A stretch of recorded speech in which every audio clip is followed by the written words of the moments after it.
Subscribe कीजिए commodity success channel को और बेल आइकन दबाइए शेयर मार्केट वीडियो सबसे पहले देखने के लिए।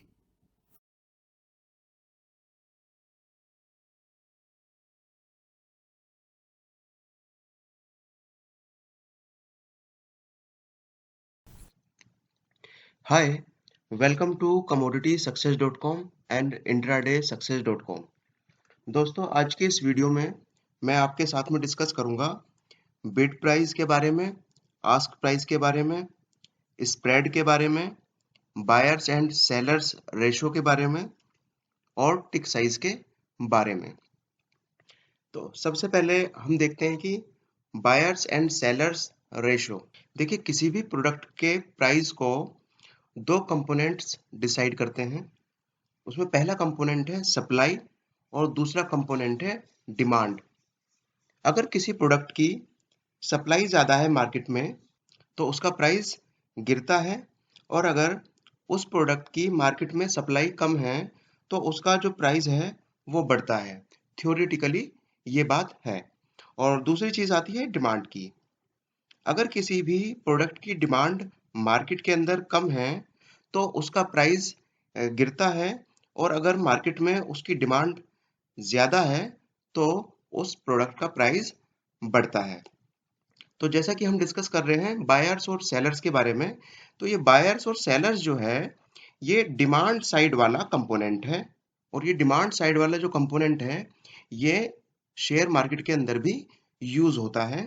तो अब मैं आपको बताता हूँ कि बायर्स एंड सेलर्स का रेशो डिमांड के साथ में किस तरह से कनेक्टेड है। देखिए, अगर बायर्स सेलर से ज़्यादा है तो इसका मतलब ये है कि स्टॉक मार्केट में उस शेयर की या फिर उस कमोडिटी की जो डिमांड है वो ज़्यादा है, क्योंकि उसको खरीदने वाले लोग ज़्यादा हैं। अगर इसके उल्टे के बारे में बात करूं, यानी कि अगर सेलर्स ज़्यादा हैं और बायर्स कम हैं, तो इसका मतलब होगा कि उस शेयर की या फिर उस कमोडिटी की मार्केट के अंदर डिमांड कम है। जैसा अभी हमने देखा कि बायर ज़्यादा है या सेलर ज़्यादा है, ये किस तरह से डिमांड को इफेक्ट करते हैं। यानी कि अगर बायर ज़्यादा है तो जो कमोडिटी है या फिर जो शेयर है उसका प्राइस बढ़ेगा, और अगर सेलर्स ज़्यादा हैं और बायर्स कम हैं तो उस कमोडिटी या फिर उस स्टॉक का प्राइस या उस शेयर का प्राइस गिरेगा। इस बायर्स और सेलर्स के इम्बैलेंस की जो इम्पोर्टेंस है शेयर मार्केट के अंदर, वो मैं आपको लास्ट में बताऊंगा। आप इस वीडियो को देखिएगा। उसको डिस्कस करने से पहले मैं अब इंट्रोडक्शन आपको दूंगा जो बैलेंस हमारे टॉपिक्स हैं, यानी bid price, ask price, spread और टिक साइज। तो ये सभी जो चीजें दी होती हैं जब हम शेयर मार्केट के बारे में बात करते हैं, तो ये सभी चीजें मार्केट डेप्थ विंडो में दी होती है। वो मार्केट डेप्थ विंडो किसी कमोडिटी की भी हो सकती है या फिर किसी स्टॉक या फिर शेयर की भी। तो जैसे अभी मैंने ये कमोडिटी सिलेक्ट की हुई है क्रूड ऑयल, तो इसकी मार्केट डेप्थ विंडो हम ओपन करके देखते हैं कि उसके अंदर कौन कौन से कंपोनेंट्स हैं। फिर मैं आपको प्रैक्टिकली इन सब चीजों को बताऊंगा। तो ये देख रहे हैं, ये मार्केट डेप्थ विंडो है। मैंने यहाँ पर क्लिक किया तो आप इसके अंदर देख पा रहे हैं लेफ्ट हैंड साइड में है बिड्स और राइट हैंड साइड में है ऑफर्स। कहीं कहीं ये जो ऑफर्स हैं इसको आस्क भी बोलते हैं, है ना। बिड्स होगा लिखा हुआ और आस्क। बिड्स का मतलब है कि इस मार्केट डेप्थ विंडो का जो ये पोर्शन है ये बायर्स को इंडिकेट करता है। बायर्स की डिटेल हमें यहाँ पर मिलती है, कितने अभी उस शेयर को या उस कमोडिटी को बाय करने के लिए बायर्स अवेलेबल हैं। इसके बाद जो राइट हैंड साइड पार्ट है मार्केट डेप्थ विंडो का, जिसको हम ऑफर्स बोलते हैं या फिर आस्क भी बोलते हैं, ये हमें सेलर्स के बारे में जानकारी देता है। तो आप इस बिड्स वाले पोर्शन को देखिए। इसके अंदर प्राइस आप देख पा रहे हैं। यहाँ पर जो सबसे ऊपर वाला प्राइस है, अगर आप करंट मार्केट प्राइस पर क्रूड ऑयल को सेल करते हैं तो आपका जो क्रूड ऑयल है वो इस प्राइस पर सेल होगा। ये सबसे ऊपर का जो प्राइस है ये बेस्ट अवेलेबल बाइंग प्राइस यहाँ पर अवेलेबल है, यानी अगर आप सेल करना चाह रहे हैं तो इस प्राइस पर आपका जो क्रूड ऑयल है वो सेल हो जाएगा। इसके अंदर भी अगर आपकी क्वांटिटी इस प्राइस के सामने दी हुई ये जो क्वांटिटी है उससे अगर कम है, तो अगर उससे ज्यादा होती है तो फिर आप नेक्स्ट इस रेंज में आ जाएंगे। यानी कि जो सबसे ऊपर वाला प्राइस है ये बेस्ट अवेलेबल प्राइस है फॉर सेलर्स। जो सेल करना चाहते हैं क्रूड ऑयल को।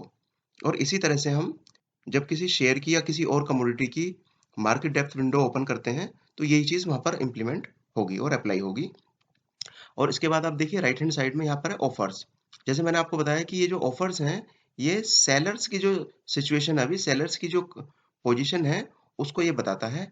यानी अगर आप क्रूड ऑयल को प्रेजेंट मार्केट प्राइस पर या करंट मार्केट प्राइस पर बाय करना चाहते हैं तो आपका जो क्रूड ऑयल है वो इस प्राइस पर बाय होगा, जो सबसे ऊपर वाला प्राइस है ना। अगर आपकी क्वांटिटी, इधर जो क्वांटिटी लिखी हुई है इससे अगर कम है तो, अगर इससे क्वांटिटी आपकी ज्यादा है तो आप फिर इस नेक्स्ट प्राइस रेंज में आ जाएंगे। बिड्स मतलब बायर साइड एंड ऑफर्स मतलब या आस्क मतलब सेलर साइड। यहाँ पर एक और चीज होती है, बिड्स में जो बेस्ट अवेलेबल प्राइस है वो हर समय ऑफर्स के अंदर जो बेस्ट अवेलेबल प्राइस है उससे कम होगा। यानी मार्केट के अंदर किसी भी पॉइंट पर जो बायर्स हैं वो चाहेंगे कि हम कम प्राइस पर बाय कर लें और सेलर्स चाहेंगे कि हम ज्यादा प्राइस पर सेल कर लें। और ये चीज नॉर्मल लाइफ में भी देखी जाती है कि अगर आप किसी चीज को बाय करना चाहते हैं तो आप वहां पर मोल भाव करते हैं और ये चाहते हैं आप कि मुझे कम प्राइस में वो चीज मिल जाए। वही जो कंसेप्ट है वो यहाँ पर इम्प्लीमेंट होता है। यहाँ पर भी जो बायर है वो चाहता है कि मुझे कम प्राइस में ये बाय हो जाए, और जो सेलर्स हैं वो चाहते हैं कि हमारा जो प्रोडक्ट है या हमारा जो शेयर है वो ज्यादा प्राइस पर सेल हो। बेस्ट अवेलेबल बिड प्राइस और बेस्ट अवेलेबल आस्क प्राइस के जो बीच का डिफरेंस है उसको हम स्प्रेड कहते हैं। जैसे आप यहाँ पर देख रहे हैं अभी बेस्ट अवेलेबल जो बिड प्राइस है वो है 19 और यहाँ पर है 20, इनके बीच का डिफरेंस है 1 रुपी। यानी यहाँ पर हमारा जो स्प्रेड है वो है 1 रुपी का।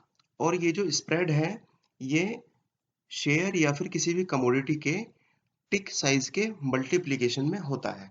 टिक साइज का मतलब होता है किसी भी शेयर या फिर किसी भी कमोडिटी का प्राइस कम से कम कितने रुपए बढ़ सकता है या कम से कम कितने रुपए गिर सकता है। यानी अगर हम क्रूड ऑयल की बात करें तो जो क्रूड ऑयल का प्राइस है वो कम से कम 1 रुपए के डिफरेंस से बढ़ता है या फिर गिरता है। यहाँ पर ऐसा नहीं होगा। जैसे अभी क्रूड ऑयल का जो देखिए आप करंट मार्केट प्राइस है वो है 2919। यानी अगर 2919 से ऊपर प्राइस बढ़ता है तो वो 2920 होगा, और अगर 2919 से नीचे गिरता है तो वो कम से कम 2918 होगा। ऐसा नहीं हो सकता है कि क्रूड ऑयल का प्राइस एक बार में 50 पैसे बढ़े या 50 पैसे गिरे। ये बढ़ेगा तो 1 रुपए बढ़ेगा और गिरेगा तो 1 रुपए गिरेगा। यानी एक बार में कम से कम जो मूवमेंट होता है किसी भी शेयर के प्राइस में या फिर किसी भी कमोडिटी के प्राइस में उसको हम टिक साइज कहते हैं। और इस टिक साइज को जब हम फॉरेक्स ट्रेडिंग में बात करते हैं तो इसको पिप बोला जाता है, PIP, पिप। तो शेयर मार्केट, कमोडिटी मार्केट में इसको टिक साइज बोलते हैं और फॉरेक्स मार्केट में इसको पिप बोलते हैं। अब बात आती है बायर्स और सेलर्स रेशो की, या हम कहें बायर्स और सेलर्स के इम्बैलेंस की। देखिए बायर्स और सेलर्स का जो इम्बैलेंस है उससे ही प्राइस का जो मूवमेंट है वो होता है।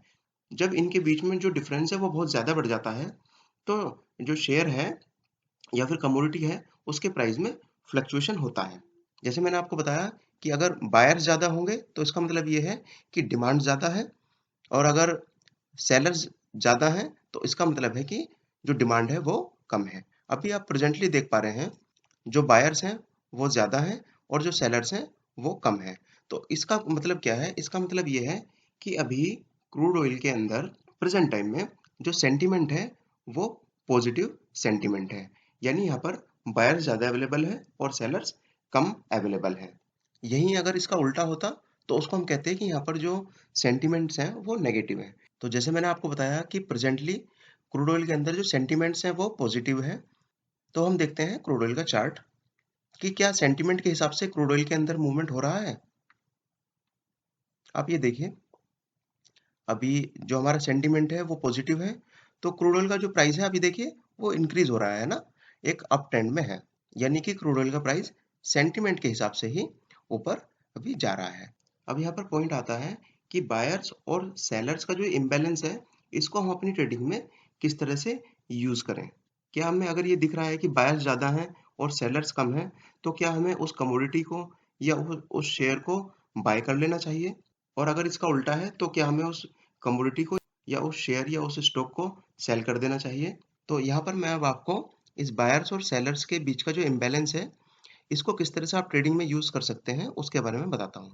अगर आप किसी भी कमोडिटी या किसी भी शेयर को ट्रेड करने जा रहे हैं, उस कमोडिटी या फिर उस शेयर के चार्ट का आपने एनालिसिस किया और आपके एनालिसिस के हिसाब से आपको पता लगा कि आपको उस शेयर और उस कमोडिटी को बाय करना है, तो उसमें आप क्या कर सकते हैं, ऑर्डर प्लेस करने से पहले ये बायर्स और सेलर्स की जो विंडो है, इसको चेक कर सकते हैं और आप इसमें देखिए, अगर आपको बाय करना है, तो आप देखिए अगर बायर्स ज़्यादा हैं और सेलर्स कम हैं, तो इसका मतलब ये हुआ कि आपका जो डिसीजन है, उसको ये जो बायर्स और सेलर्स का जो इम्बैलेंस है, वो भी फेवर कर रहा है। ये भी बता रहा है कि हाँ भाई, आपका जो एनालिसिस है, वो ठीक है।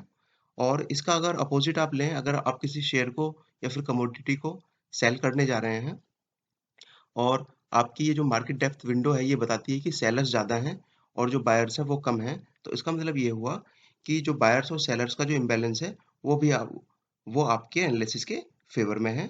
यानी कि वो बता रहा है कि हाँ, जो मार्केट का जो सेंटिमेंट है वो नेगेटिव ही है और जो शेयर का प्राइस है, वो मैक्सिमम जो बायर्स और सेलर्स के व्यू में वो डाउन ही जा सकता है।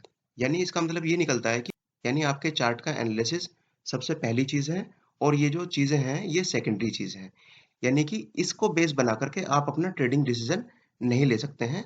आपको एनालिसिस करना होगा। एनालिसिस के बेसिस पर देखिए आपको क्या सिग्नल मिल रहा है और उसके बाद आप मार्केट के सेंटिमेंट्स चेक कीजिए। और अगर मार्केट के सेंटिमेंट आपके फेवर में है, तो ये आपको एक कॉन्फिडेंस दे सकता है कि हाँ भाई, आपकी जो ट्रेड है या फिर आपका जो एनालिसिस है, आपका जो सोचना है, वो एक सही डायरेक्शन में आपका है। और अगर आप इस विंडो को जो साइडवेज जोन्स होते हैं किसी भी चार्ट के, वहाँ पर अगर इसको आप चेक करेंगे, तो वहाँ पर क्या होगा, कभी बायर्स ज़्यादा होंगे, कभी सेलर्स ज़्यादा होंगे, तो इस तरह से ही चलता रहता है। बहुत ही ज़्यादा कन्फ्यूजन का जो माहौल है वो क्रिएट हो जाता है। जैसे आप इस रेंज को देखिए, जहाँ पर मेरा कर्सर है, इस रेंज को आप देखिए यहाँ पर क्या है, मार्केट ये साइडवेज है। अगर आप इस प्राइस यहाँ पर चेक करेंगे, तो होगा क्या, कभी बायर्स ज़्यादा होंगे, कभी सेलर ज़्यादा होंगे, तो यहाँ पर कन्फ्यूजन का जो एनवायरनमेंट है वो क्रिएटेड होता है। वहीं अगर हम किसी अपमूव को देखें, तो होगा क्या कि डाउन मूव के बाद में जैसे ही अप मूव स्टार्ट होने वाला होता है या फिर कुछ पॉइंट्स ऊपर जा चुका होता है, तो इस जगह क्या होगा, बायर्स और सेलर्स के बीच का जो डिफरेंस है वो ज़्यादा नहीं होगा। और जैसे जैसे स्टॉक या कमोडिटी का प्राइस बढ़ता है, इनके बीच का जो इम्बैलेंस है वो बढ़ता जाता है। यानी बायर्स और ज़्यादा बढ़ते रहते हैं और सेलर्स कम होते जाते हैं। तो इनके बीच का जो इम्बैलेंस है वो बढ़ता है और यहाँ पीक पर जाकर के ये सबसे ज़्यादा हो जाता है। और अगर जो प्राइस है वो आगे फर्दर बढ़ता नहीं है, तो जो इनका इम्बैलेंस है वो कम हो जाता है। यानी जो हमारे सेलर्स हैं वो धीरे धीरे बढ़ने लगते हैं और जैसे ही सेलर्स बायर्स के ऊपर हावी हो जाते हैं, तो इस तरह के जो करेक्शंस हैं या फिर जो डाउन मूव का स्टार्ट है, वो यहाँ पर होना शुरू हो जाता है। जैसे आप देखिए, अभी हम कुछ देर पहले बात कर रहे थे, बायर्स ज़्यादा थे और सेलर्स कम थे, प्राइस मूव हो रहा था और यहाँ पर जब हमने देखा था, काफ़ी ज़्यादा बायर्स थे और बहुत कम सेलर्स थे। लेकिन अभी आप देखिए 10 मिनट भी कंप्लीट नहीं हुए हैं और जो सेलर्स हैं वो बढ़ गए हैं और जो बायर्स हैं वो कम हो गए हैं। यानी अगर किसी का एनालिसिस ये कहता है कि यहाँ से मुझे इस प्राइस से सेल करना है और वो इस विंडो को चेक करता, तो ये जो विंडो है ये बताती है कि हाँ भाई, आपका जो एनालिसिस है वो ठीक है। जो स्टॉक का प्राइस है या फिर क्रूड ऑयल का जो प्राइस है वो डाउन हो सकता है, जो मार्केट के सेंटीमेंट है वो नेगेटिव ही है। लेकिन ये जो इम्बैलेंस है, ये समझिए कि एक एक मिनट में, पल पल भर में ये सब चेंज होता रहता है। आपको नहीं पता है कि कब मार्केट के अंदर कोई पॉजिटिव न्यूज़ आएगी और किस तरह से ये जो इम्बैलेंस है, किस तरह से ये इम्बैलेंस बिल्कुल ही अपोजिट हो जाता है। यानी बायर्स कम है तो बायर्स ज़्यादा हो जाएंगे और सेलर्स कम है तो सेलर्स ज़्यादा हो जाएंगे। तो ये बिल्कुल चेंज होता रहता है। तो बस इसका इतना ही यूज़ है कि आपने कोई ट्रेडिंग डिसीजन लिया कि मुझे इसको सेल करना है, आप एक बार इस विंडो को चेक कर सकते हैं कि क्या जो मार्केट का सेंटीमेंट है वो मुझे करेक्ट बोल रहा है या फिर नहीं। इस वीडियो के आखिर में एक और बहुत ही इंपॉर्टेंट आपको चीज़ बताता हूँ। कमोडिटीज का जो प्राइस है वो इंटरनेशनल मार्केट के बेसिस पर डिसाइड होता है। और जैसे क्रूड ऑयल है, तो इसका जो प्राइस ये ड्राइव हुआ है, ये डॉलर से, और उसमें फिर यूएसडी आईएनआर का जो कन्वर्जन फैक्टर है उसको लगा करके ये ड्राइव हुआ है। तो इस तरह के केसेस में जो ये मार्केट डेप्थ विंडो है, ये सही डेटा दिखाती है जनरली। और यहाँ पर जो इस मार्केट डेप्थ का जो ये डेटा है, इसके मैनिपुलेशन की जो पॉसिबिलिटी है वो बहुत कम होती है, क्योंकि ये जो प्राइस है इंटरनेशनली कंट्रोल्ड है। लेकिन स्टॉक्स के बारे में मैं आपको बहुत इंपॉर्टेंट एक चीज़ बताऊंगा। लेकिन स्टॉक्स के केसेस में क्या होता है कि जो मार्केट डेप्थ विंडो है ये बहुत ही आसानी से मैनिपुलेट की जा सकती है। जो शेयर मार्केट में ऑपरेटर्स होते हैं या फिर जो वो इस मार्केट डेप्थ विंडो का जो डेटा है इसको बहुत इजीली मैनिपुलेट कर देते हैं। तो किस तरह से मैनिपुलेट करते हैं, आप एज्यूम कीजिए अगर कुछ ऑपरेटर्स मिलकर के, जैसे अभी प्राइस चल रहा है 2923, अगर वो ऑपरेटर्स मिलकर के 2900 पर कुछ अपने लिमिट ऑर्डर्स बाय साइड में अगर प्लेस कर देते हैं तो क्या होगा। जाहिर सी बात है कि जो बिड साइड में जो ये टोटल है ये इंक्रीज हो जाएगा, लेकिन उनका जो ऑर्डर है वो एग्जीक्यूट भी नहीं होगा, क्योंकि उन्होंने लिमिट ऑर्डर प्लेस किया हुआ है जो करंट मार्केट प्राइस है उससे नीचे का। तो होगा क्या कि यहाँ पर जो क्वांटिटीज हैं, ये जो क्वांटिटी दिख रही है यानी टोटल बायर्स जो अवेलेबल हैं वो बायर्स अवेलेबल ज्यादा होंगे, लेकिन जो नीचे वाले जो लोग हैं उनका ज्यादा कोई वजूद है नहीं, क्योंकि उनका जो ऑर्डर प्राइस है वो बहुत ही कम है। उस प्राइस पर जो ऑर्डर है वो एग्जीक्यूट नहीं होगा और केवल ये जो नंबर्स हैं ये इंक्रीज होंगे। तो इस तरह से वो इस मार्केट डेप्थ विंडो को मैनिपुलेट कर देते हैं। उसी तरह से अगर उनको नेगेटिव सेंटिमेंट क्रिएट करना है उस शेयर के बारे में या उस स्टॉक के बारे में, तो क्या करेंगे, हम क्रूड ऑयल का एग्जांपल लेते हैं। तो अभी देखिए प्राइस चल रहा है 2920, तो वो क्या करेंगे 2950 फॉर एग्जांपल पर कुछ टुकड़ों टुकड़ों में जो अपने लिमिट ऑर्डर्स हैं वो प्लेस कर देंगे। तो उससे क्या होगा कि ये जो ऑफर साइड वाला जो टोटल है यानी टोटल सेलर्स जो अवेलेबल होंगे वो ज्यादा होंगे, है ना। ये जो नंबर है ये बढ़ जाएगा। और अगर आप इन दोनों को कंपेयर करेंगे तो आपको क्या लगेगा कि सेलर्स जो है वो ज्यादा अवेलेबल है, लेकिन जो ऐसे सेलर्स हैं जो बहुत ही हायर प्राइस पर इसको बेचना चाह रहे हैं उनके प्राइस का कोई वजूद नहीं है, क्योंकि उस प्राइस पर वो एग्जीक्यूट नहीं हो रहा है। उनका जो ऑर्डर्स हैं वो केवल इस नंबर्स को ही इंक्रीज कर रहे हैं और इसके अलावा उनका कोई इसके अंदर रोल नहीं है।